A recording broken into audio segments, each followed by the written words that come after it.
Here we'll have a look on the Pediatric Sedation Guidelines 2020, endorsed by the American Academy of Pediatrics and the American Academy of Pediatric Dentistry. We pediatricians are often sedating children for various minor procedures, including lumbar puncture and bone marrow. So it is essential we know these guidelines. Prior to moving on to the guidelines per se, we must know that the sedation is of different types. First is minimal sedation, earlier called as anxiolysis. It is a drug-induced state when patients respond normally to verbal commands, and generally it requires mere observation and intermittent assessment of the level of sedation. Then there is moderate sedation. Earlier it was known as conscious sedation or sedation analgesia. Why? Because if you this is a drug induced state in which the patients respond purposefully to verbal commands. So they are sedated but they are conscious. Or even after light tactile stimulation they will respond normally. So in this case the respirations are spontaneous, the cardiovascular functions are maintained. The drugs and techniques used for this type of sedation should not cause unintended loss of consciousness, and it requires more vigilant monitoring. Actually, moderate sedation is that kind of sedation which we pediatricians generally give to our patients. Third is the deep sedation. It is a drug-induced state when the patients cannot be easily aroused but they respond purposefully after repeated verbal or painful stimulation. And it also has partial or complete loss of protective airway reflexes, so the monitoring has to be even more vigilant with this. And finally there is general anesthesia, which is given by the anesthetists, and it is required for major procedures and surgeries.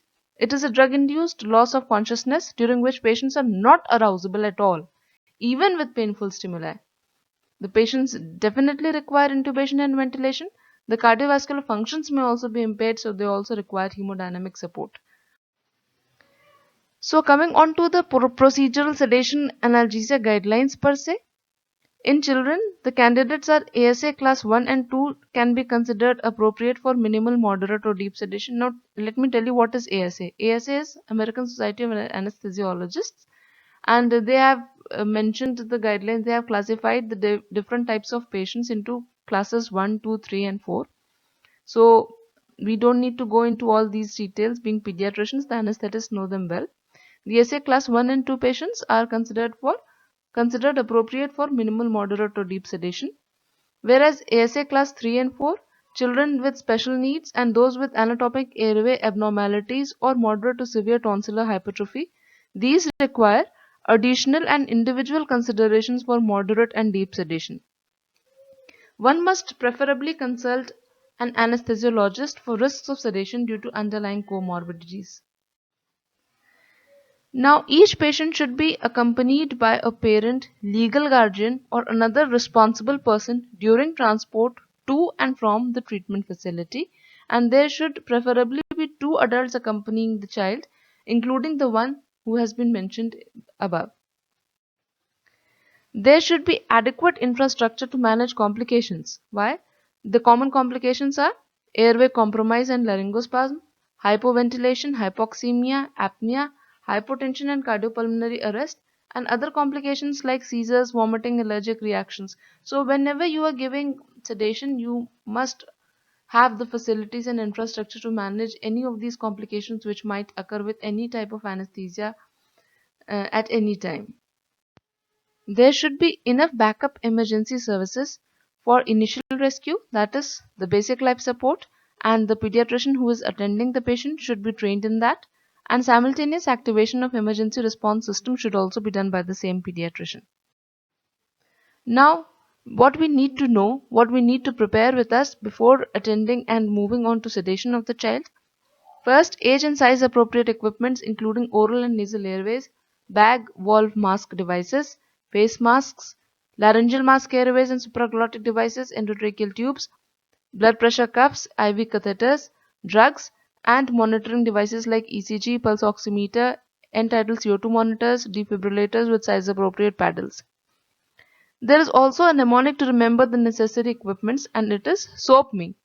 SOAP-ME, in which S stands for size appropriate devices, O stands for oxygen, A for airway, P for pharmacy, that is drugs, M for various monitors, and E for other equipments. Now, the fasting guidelines for elective procedural sedation are similar to that for elective general anesthesia, mainly for solids, since aspiration of clear contents causes less pulmonary injury compared with particulate gastric contents. But for urgent or emergent sedation, the lightest effective moderate sedation must be used.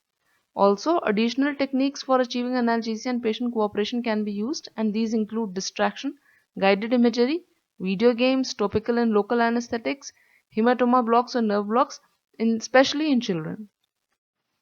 So, the minimal fasting duration before ingestion of clear liquids, that is, water, fruit juices, carbonated beverages, is 2 hours. For human milk, it is 4 hours.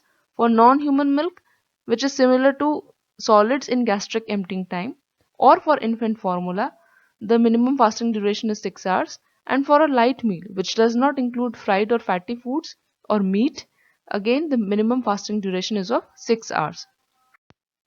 What needs to be documented is a written informed consent, instructions and information to the responsible person, which can be verbal but preferably should be written, and must include objectives of sedation, changes in behavior of the patient during and after sedation, and head position, especially in infants after the procedure of sedation has completed. Remember, longer periods of observation may be required in children who have been given drugs with longer half-life like chloral hydrate, IM pentobarbital, and phenothiazines, because sometimes death has even been reported with the use of these drugs. Children having anatomic airway abnormality and those having underlying medical conditions, for example, significant obstructive sleep apnea syndrome. Now, documentation at the time of sedation should include health evaluation, name, age, weight, address, telephone number of the caregiver, vital signs, physical examination including airway evaluation, physical status classification, that is ASA grades. We don't need to, anesthesiologist need to do so. A copy of the prescription of the sedation which needs to be given, and a copy of instructions which was given to the caregiver. Documentation during treatment should include name of the patient, the site, laterality, the route, dose, dilution, and the effect of medications on the patient, any FiO2 which is required, vitals at appropriate intervals, and adverse events which occur if any.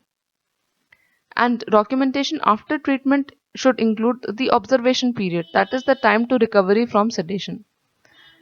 A simple evaluation tool may be the ability of an infant or child to stay awake for at least 20 minutes when placed in a quiet environment. So, this can be considered as the uh, pathognomic of the fact that the child has recovered adequately from sedation. Now, a special mention of monitoring during MRI. First, screen all individuals, that is even doctors and caregivers, for ferromagnetic materials like phones, pens, credit cards, watches, surgical implants, pacemakers, etc. before entering into the MRI suite. See, this is very important. We often accompany these kids to the MRI room, but we don't pay attention to all this. And also, MRI compatible instruments and monitors are to be used, which any health facility takes care of. Thank you so much for watching, and please do share the knowledge. Thanks a lot.